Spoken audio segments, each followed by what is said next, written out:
Hello everyone, my name is Jen and welcome to the Book Refuge and welcome to a kind of sort of discussion / recommendation video. I don't know what this is, we'll see. But as you can tell by the title, this is going to be books that were worth the hype for me. I had kind of put off making this video and then a bunch of romance booktubers had collaborated to do this one, so then I was kind of like, I feel like a lot of people have made this video, but the thing is, obviously that's different to each person, which books are worth the hype to you. And we're all going to have different opinions. And I also didn't just do from like 2022. I went back and looked through and thought about books that to me, when I read them, were so hyped up, I was nervous whether I would like them or not. But I'm going to mix that in, obviously, with more recent books that I've read, too, but I'm going to kind of go back and forth that way. And before we dive into this, like, I know some of you might have noticed that if you go to leave a comment, there are now some guidelines that pop up. That is something I added just for my, like, sanity and also just to make people think just a second, because I don't necessarily get a lot of hate comments on my videos or anything. I mean, thank you, Lord. But also, I'm not afraid of the block button. Like, I'm just not. If people say disparaging things, you get one chance with me. One chance with me. I know this is random bringing this up here, but my point being with this is that these are going to be books that were worth the hype for me. They're books that maybe they are not being hyped up anymore, or they're not being hyped up, like, you never saw them be hyped up. But for me, there were ones that I kind of felt pressure to read when I was reading them because I had seen so many people love them, or they were just constantly getting recommended to me. And so I gave in and I read them because I do give in to the hype sometimes. And then there are books that like lived up to it for me, right? And obviously we know the top book that will be on this has been on everyone's list. But again, my point with where I was going with the comments is that I would love to know the books that actually were worth the hype for you, but please don't disparage any that were worth it for me. Like, I just don't need to know. I don't need to know the ones that didn't work for you, and it can just be really draining when, like, people decide to tell you that, because, like, I do read every comment. I don't get enough comments where I have to ignore comments or don't see them, and so that's why there's now that, like, guidelines down there. It's not because I'm, like, trying to call anyone out. I just want it, because, like, I watch videos, too, and I have an opinion, and so I want to drop it in, and it's like, is this opinion like adding to the conversation, or is it just going to make the person reading it like feel bad that I am undercutting something they've said or that I don't agree? And like, that's not the community that I'm vibing here, and that's not what I want people to have to see in my comments. So it's not that you can't disagree with me.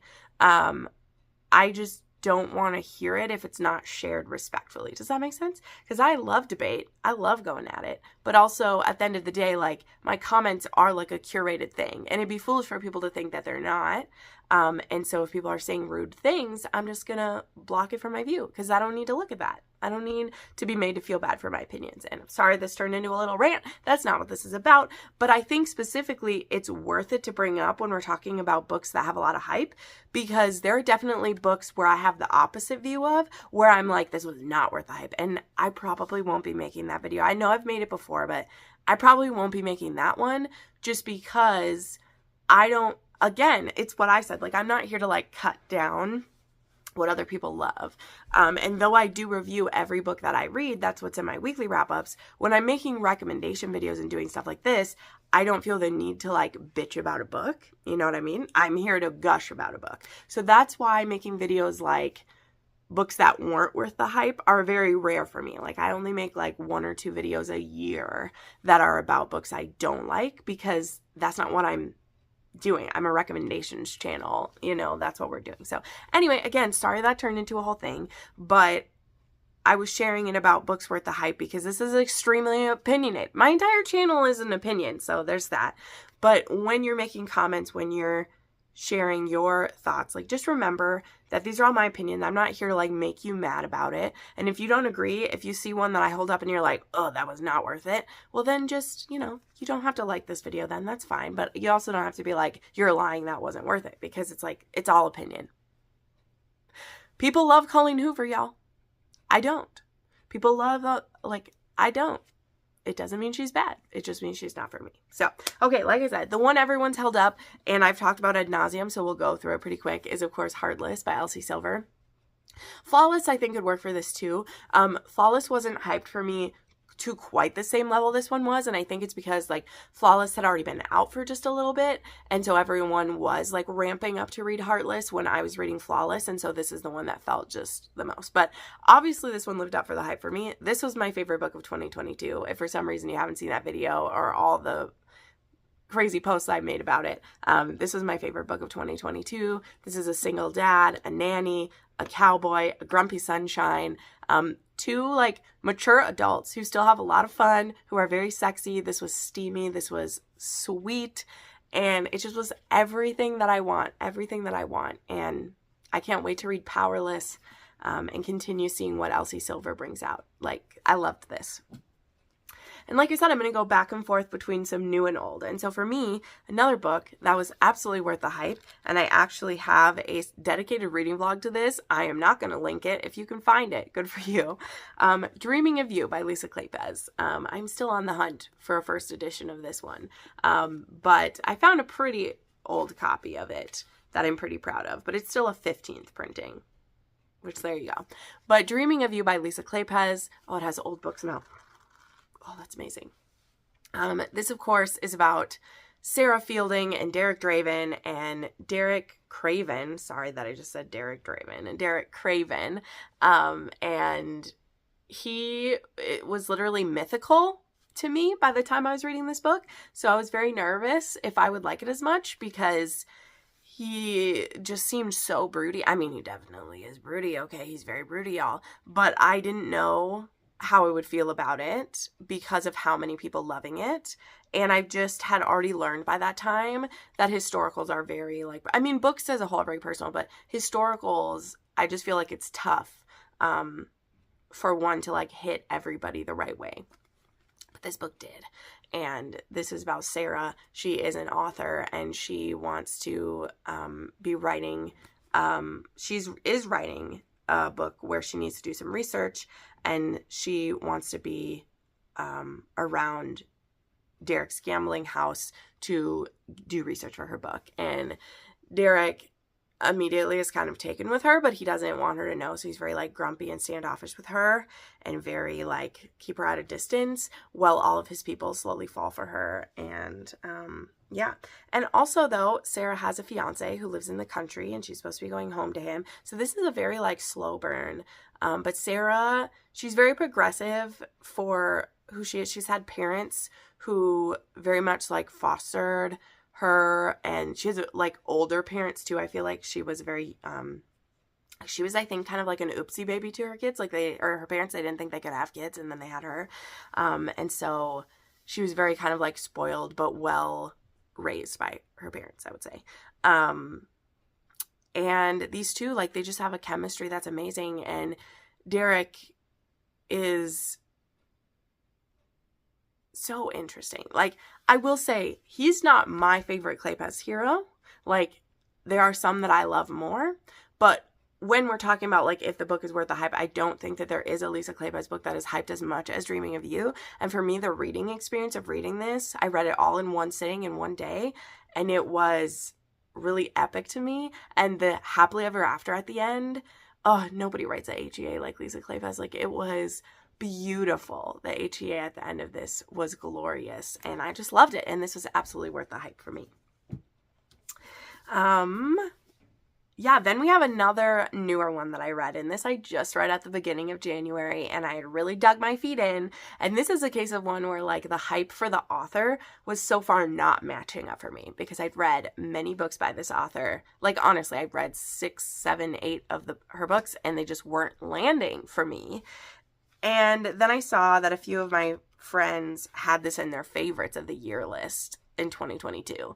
And these are friends that I very much trust their judgment for books. And so, you know, I'm not always afraid to jump outside my circle. I'm really okay with it. It was just a fact of, like, I was sure I had vetted this author. And I was like, she's not the one for me. But I did a reading vlog. You can actually see me experience this for the first time. And I read God of Malice by Rena Kent. And I mean, I'm back on the train, at least for this series. I'm going to continue reading this series. I'm probably not going to go back and finish other series that weren't working for me, but this series I will finish. This was a dark romance. I wouldn't even call it a bully romance. I know it might get categorized that way. It's kind of like a prep school scenario. They're at this like elitist schools, like dueling schools kind of, and our hero is a psychopath. Like, he has no empathy, but I feel like Rena Kent wrote him in such an interesting way, because I have looked into psychopaths and sociopaths quite a bit just because I love true crime and I wanted to know like what they are and how it happens. And the thing is like there are actually like a good number of people who can be born with these tendencies, and it doesn't mean that they can't love, which I did not actually know that until like they can love. They just can very much compartmentalize that there are the people that they love and they care about, and then there's everyone else, and they're kind of just bugs to them. And it's only for people that they love that they care about like mimicking and blending in for what it means for their loved ones. And we very much see that with this hero, which I'm not supposed to go into an entire thing about this, but I loved it because this book, like, he's a true psychopath. He hasn't been like damaged by his childhood or have all that. Like, he was born this way, and his family knows it. And because like his family's not the most upstanding citizens either, they're just kind of like buying their time. Specifically, his dad and his brother are kind of just buying time until he snaps and kills someone, and then they'll put him away when he does that. But he's kind of just biding his time. And then this girl, I just forgot her name.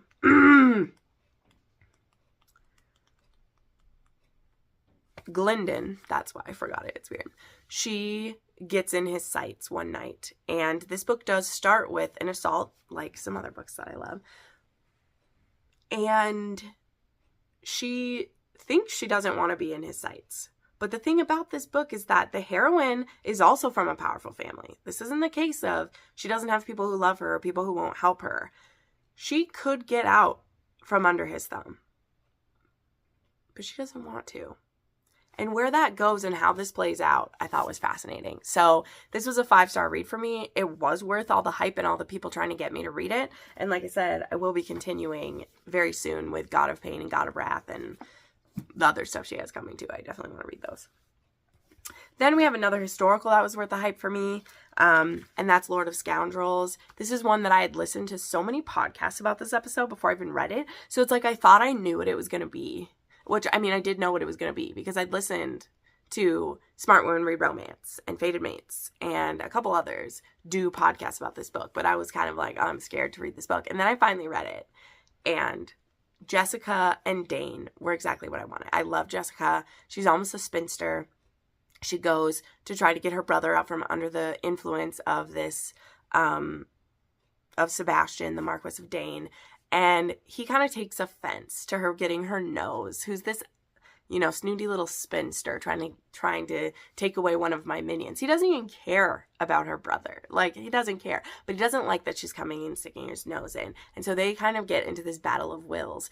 And the thing that just absolutely slays him is he is fascinated by her. And he hates it. He hates how fascinated he is by her. And it causes him to make some stupid decisions. And it causes Jessica to not put up with his shit. And it leads to them needing to be married.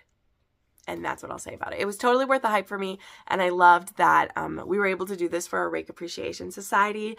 And I loved getting to talk about this with Crystal and with everyone who read it for the first time and was rereading it. And I need to reread this again soon too. It's been a little bit and I loved it. Where should we go next? Oh, we'll do this next. I'm saying Cressley Cole is worth the hype. I won't go into too much about this, but she was someone that I also had heard so much about this series. Here's the first book, A Hunger Like No Other, and here's my favorite book, Lothair, which is like book 11, so it's ways in. But she was someone that I'd been hearing about for a few years before because I had read Paranormals when I was in high school. I had read Christine Feehan and Sherilyn Kenyon and,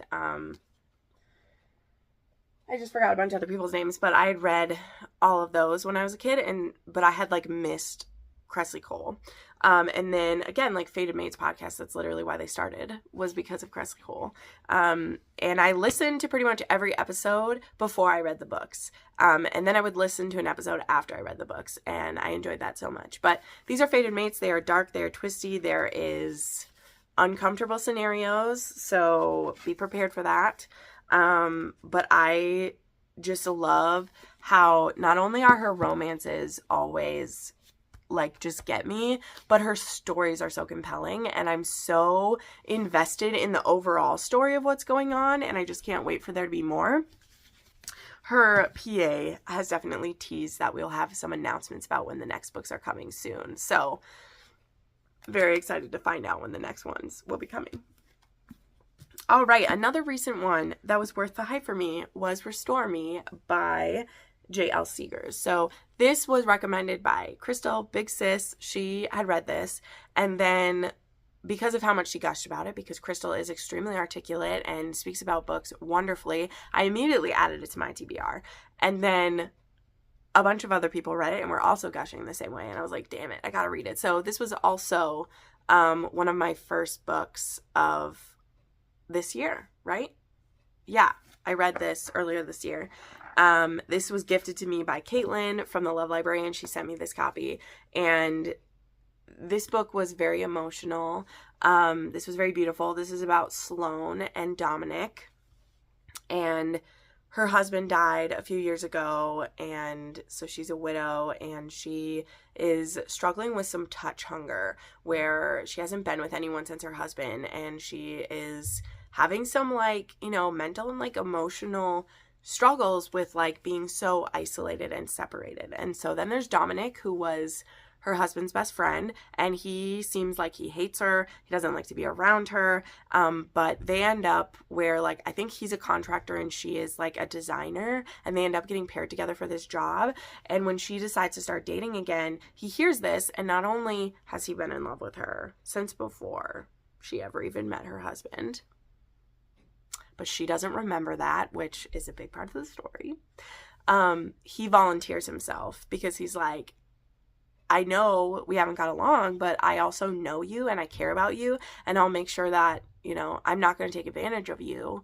I want you to be well taken care of. And so they end up agreeing to kind of like a sex deal for the time that they're working on this project together. But Dominic wants to make it forever. So this was really worth the hype for me. I gave this one 4.5 stars. I believe this was this author's first book, or one of the first, and so there are definitely some parts where it drags, and I did wish that the heroine groveled a little more at the end, just a tiny bit, but it was so well done, and it gave me all the feelings of, like, finding love after grief and, like, rediscovering your sexuality again, and those are all things that I love. So this was very much worth the hype to me, and I think that if you like those emotional, sexy, like, where the sex is like your soul's connecting, this is the kind of stuff you want, because this was a very steamy book, but it also was so much emotion was involved, and I loved that. Okay, now another historical. I think this is the last historical on the list. This is The Bride Goes Rogue by Joanna Shupe. Now, I have just really started, like, loving Joanna Shupe more and more and more. It is now officially out there. I think I can say this. Well, I know I can say this because it's on her Amazon profile.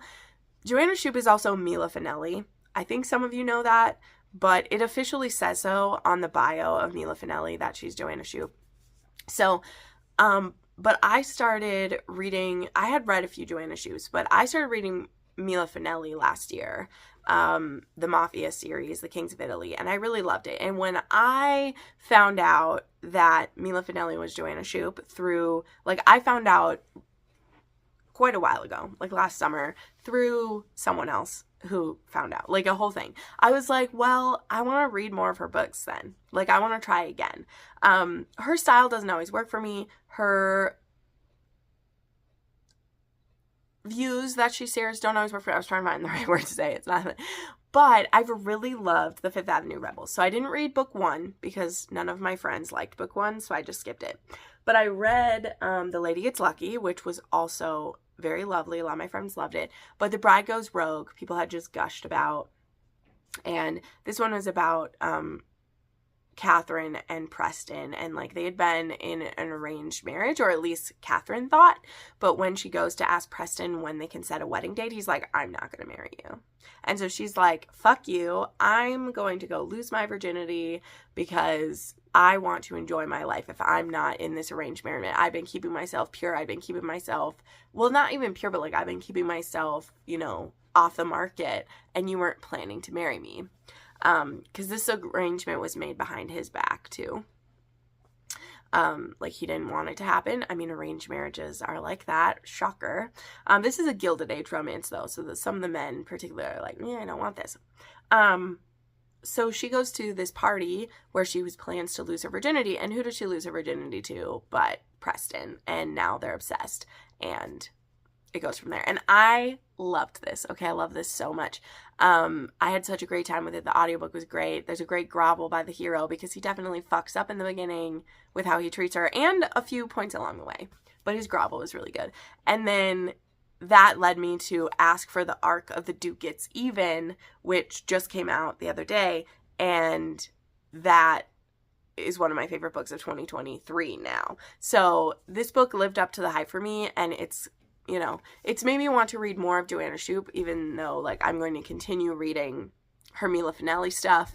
I think that she does put a few, like, darker edges in here. And I need to read Villain I'd Like to F, because I know that she has the gangster in there. So we get introduced to, in The Duke Gets Even, not in this one, but we get introduced to some Irish gangsters who are related to the heroine in that one. And I want a series about them. Like, take Mila Finelli, take Joanna Shupe, and put them together and make me some Gilded Age gangsters. All right, I know she's written kind of that in another one, but I want it officially to be it. Okay, then I want to throw this up, and I know this will be a one that'll be controversial, but to me, like, the book that is worth all the hype to me, above all others, is A Quartermist and Fury, okay? And if you know, you know, and if you're scoffing at me, that's fine.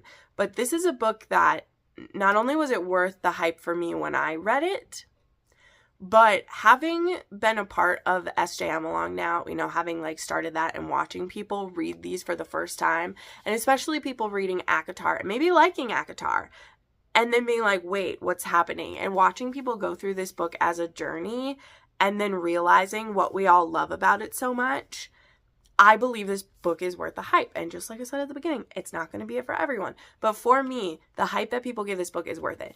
Do I think the steamy hype that people give it is worth it? No, this book is not steamy. Okay, it's not. Is chapter 55 still a magnificent sex scene?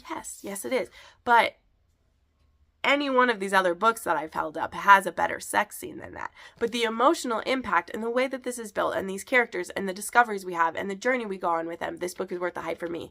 And it is the book that is worth the most hype for me. You know, this book has millions of people who've read it. You know, well, there's one other book I'm going to say on here that maybe has more reads than this one. But this book was worth the hype to me when I read it. I think it's still worth the hype upon every reread I've ever done. It's in my top favorite books of all time, and it's worth the hype, in my opinion. And again, I've been doing SJM along, and there was many people that were reading these for the first time who weren't really maybe liking the first one, and they're like, okay, I'm going to keep going. And then bam, they're hit with this book, and they realize that it's as amazing as it says.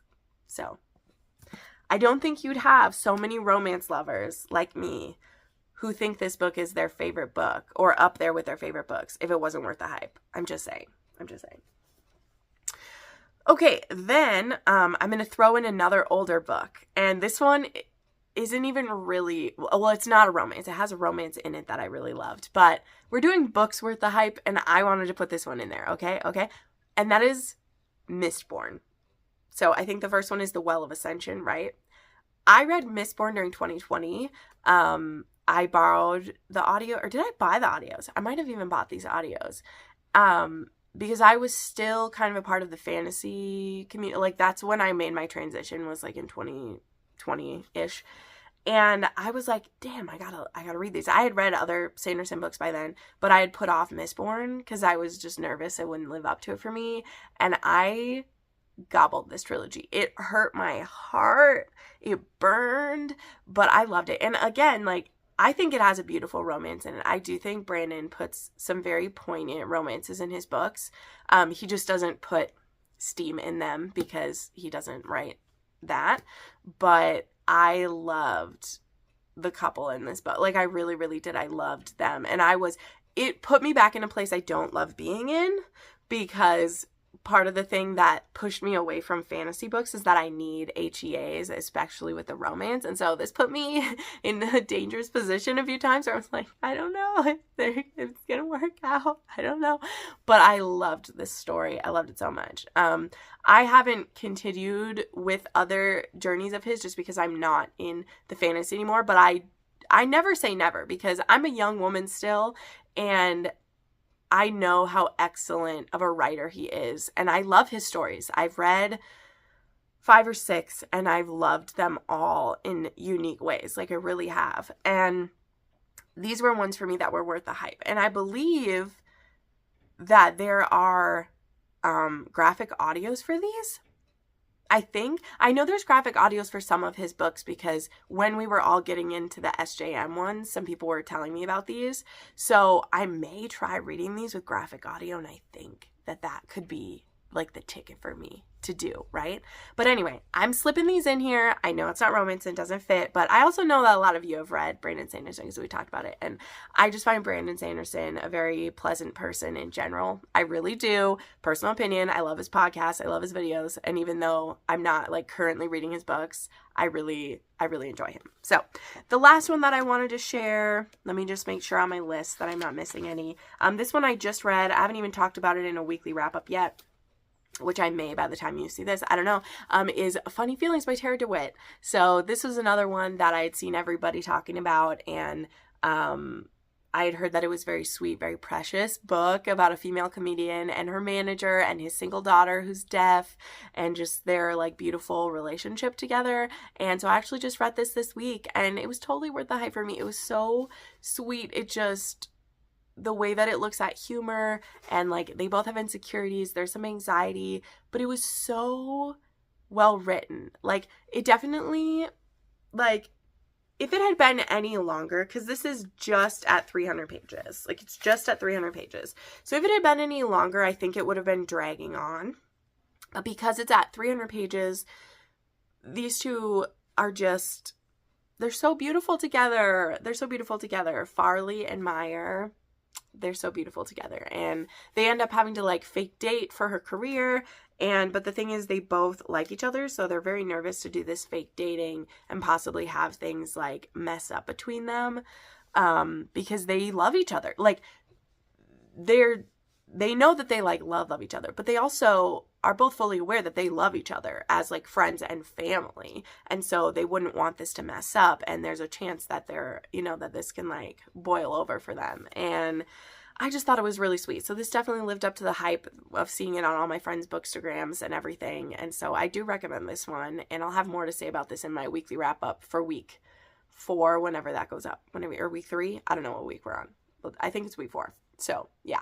But there you go. Those are 10 books that were worth the hype for me in the past and now. I'd love to know some books that have been worth the hype for you. Maybe books that I've recommended and you've seen other people just like gush about, ones that were actually worth it for you.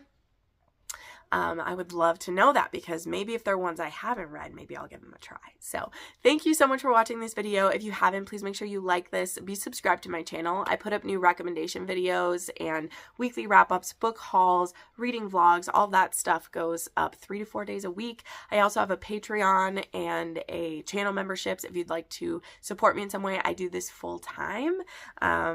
And, that's very helpful on days when I have a sick week like I did and I couldn't get off the couch, to have the support that I have from you guys. So thank you so much for watching, friends, and I'll see you next time. Bye.